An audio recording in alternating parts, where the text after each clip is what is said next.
Well, it's 7:30. Let's bring you some news headlines now. SABC Editor-in-Chief Phathiswa Magopeni has been found guilty after a disciplinary hearing of failing to prevent the broadcaster airing the publication of an interdicted story. Magopeni was facing 3 charges, which included failure to discharge her fiduciary duties as well as bringing the public broadcaster into disrepute.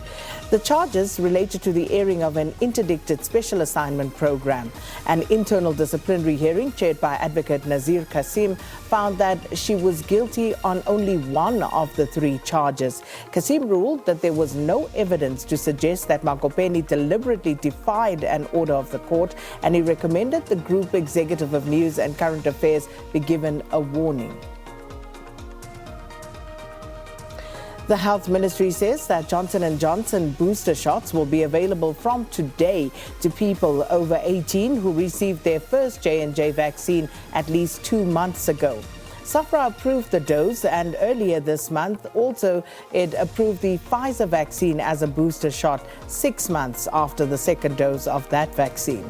Also, the National Institute for Communicable Diseases says that another 75 people have died from COVID-19 as the Omicron variant continues to spread across the country. The NICD says that 90,662 people have died from COVID-19 since the start of the pandemic.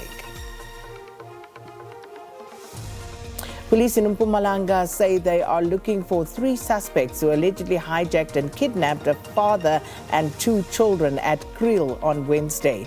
It's alleged that a man went to fetch his wife from work only to find that she was still busy and returned back home.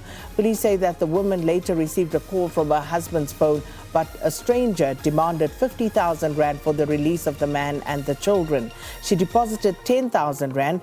The husband and the children later arrived at the local police station saying they were kidnapped by 3 Nigerian nationals who dropped them at Tubelihle location in Kriel and drove off with the man's vehicle. Sedibeng Water has promised to look into concerns raised by a Free State community over the water cuts that they've been experiencing for over a week now. The ANC Youth League handed over a memorandum of grievances addressed to President Cyril Ramaphosa. Sanitation and Water Minister Senzo Mchunu also received that memorandum, and the Free State Premier Sisi Ntombela and Kokta MEC Mkolisi Tukwana. The league has called on the board to step down and for the entire management of the entity to be suspended.